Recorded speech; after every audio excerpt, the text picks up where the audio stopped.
Quelles sont les grandes étapes d'une adoption? Quelles sont les différences dans les démarches pour adopter en France ou à l'étranger? Pour répondre à toutes ces questions qui peuvent nous submerger quand on veut se lancer dans un parcours d'adoption, je reçois aujourd'hui Charlotte Giraud. Bonjour. Bonjour. Vous êtes la directrice générale de l'AFA, l'Agence française de l'adoption, qui est un organisme incontournable dans les démarches pour adopter. Rapidement, quelles sont les missions de l'AFA? Alors, l'Agence française de l'adoption, c'est un organisme public subventionné par l'État et qui a comme première mission l'information, le conseil et l'orientation des candidats à l'adoption. C'est sa première mission. La deuxième mission, c'est d'agir en tant qu'intermédiaire avec des pays étrangers pour l'accompagnement et la conduite et la réalisation d'adoptions à l'étranger. Alors, une question toute simple pour démarrer cette conversation. Qui peut adopter aujourd'hui en France ? Alors aujourd'hui, pour adopter, il y a un certain nombre de critères et on peut adopter dès lors que l'on a 26 ans aujourd'hui depuis la loi de février 2022.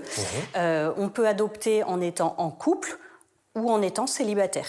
Mais il faut savoir aussi que l'Agence française de l'adoption, elle prépare tous les candidats, indépendamment de leurs conditions, de leurs orientations religieuses, sexuelles, sans discrimination et avec neutralité. Alors justement, quelles sont les grandes étapes, je sais qu'elles sont nombreuses, dans ce long parcours pour adopter ? Alors, ce parcours, en effet, peut être très long.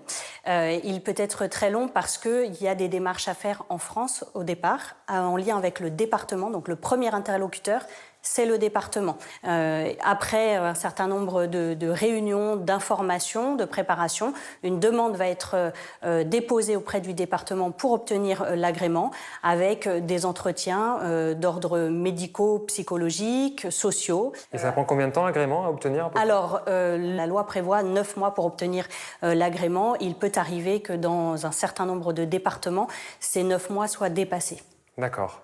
Et une fois qu'on a l'agrément, qu'est-ce qui se passe du coup ? Une fois qu'on a l'agrément, alors on va, selon son projet, on va pouvoir s'adresser à des opérateurs, donc soit l'Agence française de l'adoption, soit des opérateurs privés associatifs pour aller vers l'étranger. Durant toute cette période qui peut être longue, qui peut atteindre plusieurs années, on conseille évidemment aux candidats de se préparer, de rencontrer d'autres familles adoptives pour pouvoir nourrir son projet et puis passer cette attente de manière utile. Est-ce que du coup il y a des différences si on veut adopter un enfant en France ou un enfant à l'étranger ? Oui, alors il y a beaucoup de différences.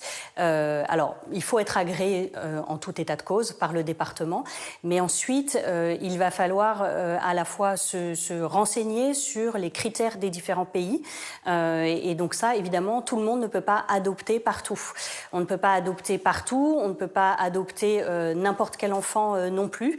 Il faut que l'enfant soit adoptable, qu'il ait un état civil sûr, qu'il ait une histoire de vie qui soit connu, si possible, pour pouvoir éviter de rentrer dans un marché. On n'achète pas un enfant, ni en France ni à l'international, et pour pouvoir éviter de se laisser embarquer par des intermédiaires véreux. C'est important de savoir qu'en France, on ne peut adopter à l'international aujourd'hui qu'en passant par un opérateur privé ou l'AFA. Aujourd'hui, vous, à l'international, vous travaillez prioritairement avec quel pays ? Alors aujourd'hui, l'Agence française de l'adoption, elle travaille avec 35 pays. Les plus gros partenaires de l'Agence, c'est aussi bien en Amérique latine qu'en Asie, qu'en Afrique, qui sont des partenaires assez stables. En revanche, il ne faut pas avoir de fantasme. L'essentiel des adoptions, dans la plupart des pays, on est entre 5 et 10 adoptions pour les pays qui font le plus d'adoptions aujourd'hui. Par an ? Par an. D'accord.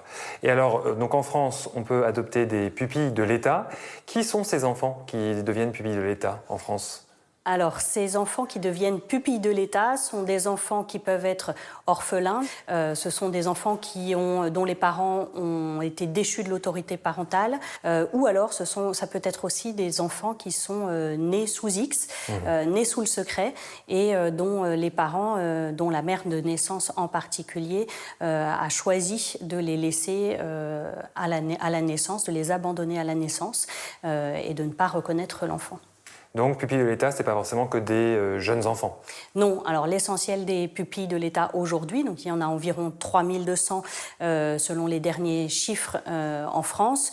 L'essentiel de ces enfants sont soit des enfants grands, ça peut être des enfants qui ont plus de 10 ans, plus de 15 ans parfois, et ce sont des enfants qui peuvent être en fratrie également. Ça peut être aussi des enfants qui ont des besoins spécifiques, qui ont des pathologies, qui ont des troubles de l'attachement, qui ont des difficultés particulières avec lesquelles les parents devront composer. Alors, on a l'agrément, on travaille avec un opérateur, celui qu'on choisit.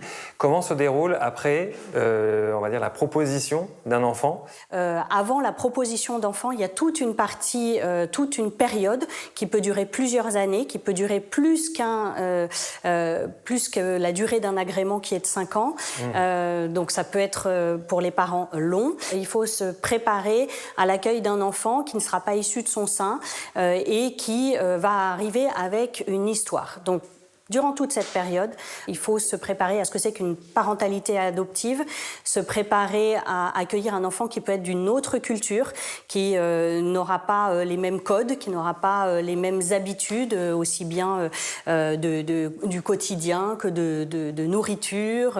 Donc il faudra composer avec ça. Ça, c'est la première période sur laquelle on va concentrer les parents sur la réflexion, la délimitation de leur projet, jusqu'où ils sont prêts à aller pour accueillir cet enfant dans l'interculturel, dans ce qu'ils sont capables d'accueillir comme enfant, petit, grand, plus de 5 ans. Voilà. C'est une période qui est absolument déterminante. Ensuite va arriver éventuellement la proposition d'un enfant.